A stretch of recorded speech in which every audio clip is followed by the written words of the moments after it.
Hello everyone and welcome to Defense Shows. I Kiran. So in today's class we will learn 10 new words with their meanings, synonyms, antonyms and after that a sentence formation.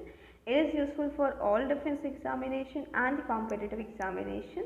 So here we go. The first word is arbitrary. देखो arbitrary एक adjective है which means based on random choice. Alright, so arbitrary मतलब क्या है, कोई भी randomly कोई हम चॉइस कर लेते हैं उसे हम क्या बोलते हैं, आर्बिट्रेटरी बोलते हैं. So other meanings of arbitrary are despotic. Alright, so despotic मतलब होता है use power over other people in a very unfair manner. You using your power over the other people and then that is also in the unfair manner is known as despotic. Okay, so synonyms of arbitrary are, first is tyrannical. देखो tyrannical means होता है cruel कोई activity, right. Cruelly you are doing any activity is known as tyrannical. Next word is peremptory. ठीक है, it means not open to appeal और challenge. Not open to appeal, right. Not open to appeal और challenge is known as peremptory. So opposite क्या हो जाएगा, democratic. इसमें क्या है, अच्छे से अपने इमोशंस को कोई इंसान नहीं रख पा रहा है और कोई भी रैंडम चॉइस हो रही है. ठीक है, तो इसका ऑपोजिट क्या हो जाएगा, डेमोक्रेटिक. डेमोक्रेटिक में मतलब क्या होता है, it is like democracy or its principle based on some criteria, right. So now let's see the example. India is not a country under arbitrary government because we have a democratic government. All right, arbitrary government means कोई randomly choice नहीं जाती है. Proper we work according to the constitution, right, and we have the democracy. So we don't have an arbitrary government. All right. So next word is simulate. देखो simulate ना real life में हम कोई activity नहीं कर रहे होते हैं, हम एक फ्रिक्शन सिचुएशन क्रिएट करते हैं और उसमें सिमुलेशन करते हैं. इसे हम क्या बोलते हैं, सिमुलेट कहते हैं. ठीक है, तो ये सिमुलेशन क्या है, फेक है. ठीक है, रियल लाइफ में नहीं हो रहा है और प्रिटेंड कर रहे हैं. We are trying to do that activity in another setup is known as pretending और सिमुलेशन. ऑलराइट, तो सिमुलेशन का मतलब होता है प्रिटेंड टू हैव और फील समथिंग. ठीक है, प्रिटेंड टू हैव, प्रिटेंड कर रहे हैं but it is not real, is known as simulate. ठीक है, ढोंग करना, right. Feign here means pretend to be affected by a feeling, straight और इंजरी. बस क्या है, प्रिटेंड कर रहे हैं. फिजन मतलब भी वो है.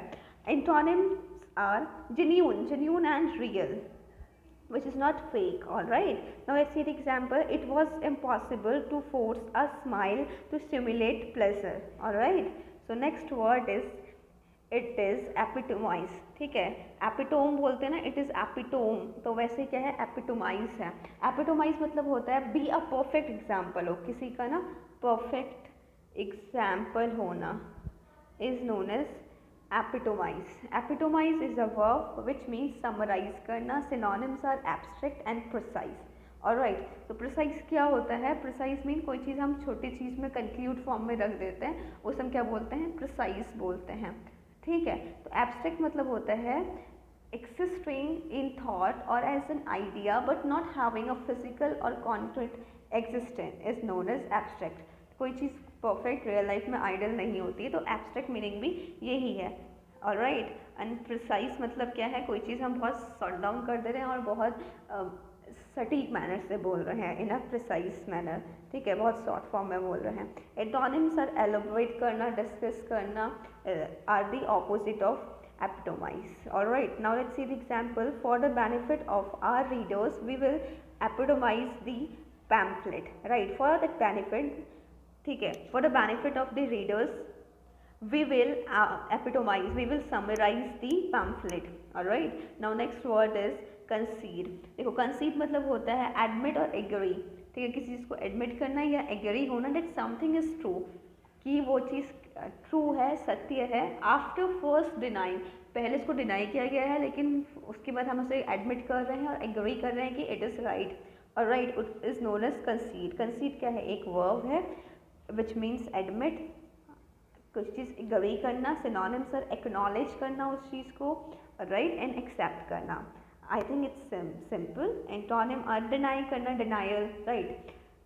Now let's see the example. I had to concede that I would overreacted. I had overreacted. All right. Next word is hypothetical. Hypothetical मतलब होता है ना, कोई चीज़ आप assumption बना रहे हैं, right, which is not real but you are assuming. Is an adjective which means theoretical. Hypothetical means based on suggestion or idea or theory. Based on idea and theory. तभी वो क्या हो गया? Theoretical हो गया, प्रैक्टिकल नहीं है, right. Synonyms are speculative and conjecture. देखो स्पेक्युलेटिव मतलब होता है engage in, you are engage in something is known as speculative, right. And conjecture मतलब होता है फॉर्म एन ओपिनियन, ठीक है, on the basis of incomplete information. एक ओपिनियन फॉर्म करना किसी के लिए and that too is in the information is not correct और incomplete, alright. So synonyms are तो हो गए speculative and consummate. Antonym would be real, which is not hypothetical, which is real, which is practicable, right? So the example, he brought up a hypothetical case to make his point, means he brought up a book's theoretical case to make his point, right? So next word is abeyance. देखो abeyance is a noun which means suspension. Abeyance मतलब simply हम कह सकते हैं किसी चीज़ को suspend करना, and a state of temporary decision, alright, is known as abeyance. Synonyms are suspense and remission. Remission मतलब क्या होता है? अ डिक्रीज और disappearance of signs and symptoms. देखो ना, रेमिशन हम कभी डिक्रीज, ऐसे हम कभी डिजीज की कंडीशन साइंस एंड सिम्टम आता है तो हम decrease in science and symptom नहीं बोलते, हम बोलते हैं रेमिशन of sine and symptom of cancer, ठीक है, उसमें हम क्या यूज़ करते हैं? रेमिशन यूज़ करते हैं, और राइट। सो ऑपोजिट क्या हो जाएगा? In hand. इन हैंड मतलब होता है रिसीविंग और रिक्वायरिंग, ठीक है, इमीडिएट अटेंशन। उसमें क्या हो रहा है? कम हो रही है चीज़ें, इसमें क्या हो रहा है? अटेंशन रिक्वायर कर रहे हैं, एक्वायर कर रहे हैं, ये क्या है? ऑपोजिट है एबियंस का। So matters were held in abeyance pending further inquiries, means matters were held in just was decreasing, was held in abeyance and disappearing pending further inquiries, all right। So next word is sustain. हमने सुना ना sustainable development, SD। तो ये क्या होता है? It is an verb which means strength और support, which means strength और support. It may be physically और मेंटली, ऑलराइट। सो सस्टेन मतलब होता है कंफर्ट करना, ठीक है, आराम से कोई काम करना, ताकि भविष्य की जो जनरेशन है उसके लिए भी क्या हो, वो यूज़ में आए, alright. Synonyms are help and assist. Opposite torment. Torment मतलब होता है सीवियर फिजिकल और मेंटल सफरिंग। क्या है वो? क्या थी? हेल्प थी, ठीक है, फिजिकली और मेंटली स्ट्रांग बनना, तो उसका ऑपोजिट क्या होगा? टॉर्मेंट। टॉर्मेंट मतलब यहाँ पे वो क्या है? टॉर्मेंट मतलब है सीवियर फिजिकल और मेंटल सफरिंग। क्या है? Severe physical and mental suffering, alright. Antonym हो गया। Now let's see the example, a thought has sustained him throughout the years, all right। next word is distress। distress, right। distress मतलब क्या होता है? जैसे stress से drive हुए word, which means extreme anxiety। distress मतलब क्या होता है? extreme anxiety, all right। synonyms are suffering and pain। antonym happiness। now let's see the example, to his distress he saw that he was sad, all right। so next word is consistency। consistency मतलब क्या होता है? कोई चीज़ बहुत constant चल रही है, right, continue चल रही है, उसे हम क्या बोलते हैं? कंसिस्टेंसी। हम बोलते हैं ना consistency is the key to success, right. तो मतलब लगातार कोई चीज़ हम करते रहेंगे वो, राइट, उसे क्या बोलते हैं? कंसिस्टेंसी बोलते हैं। कंसिस्टेंसी क्या है? एक नाउन है विच मीन्स स्टेडीनेस। स्टेडीनेस मतलब क्या है? कोई चीज़ लगातार हो जा रही है। So synonyms are stability and constant. Opposite क्या जाएगा? इनकॉन्स्टिनेंस। consistency, inconsistency, inconstant are the opposite of consistency। now let's see the example, the consistency of the measurement techniques is very essential, all right। now next word is imprudent। देखो imprudent ना एक adjective है which means unwise, कोई चीज़ बहुत foolish सी होना, right, not wise or sensible, and foolish is known as unwise। Imprudent मतलब होता है not showing care for the consequences of an action. कोई कोई अपना केयर नहीं शो कर रहा है जो कि एक्शन हुआ है, राइट, कोई कॉन्सिक्वेंसेस नहीं है उसके लिए, ऐसा सोचना इज नोन एज इम्प्रूडेंट। और right, synonyms are injurious and incautious. Simply ना इम्प्रूडेंट मतलब होता है unwise, foolish, right. So synonyms are injurious and incautious. Injurious मतलब होता है शोइंग वेरी पुअर जजमेंट, ठीक है। If you showing poor judgement which means that you are not wise, means you are unwise, right. Injurious मतलब है। इनकॉशियस मतलब होता है केयरलेस। इनकॉशियस मतलब क्या होता है? Careless.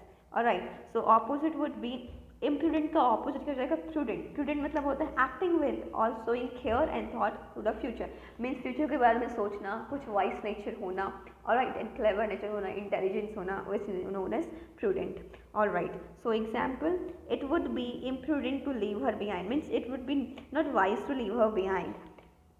Alright, so we have completed the words of today. I hope you like this session. If you like it, don't forget to like it, share it, and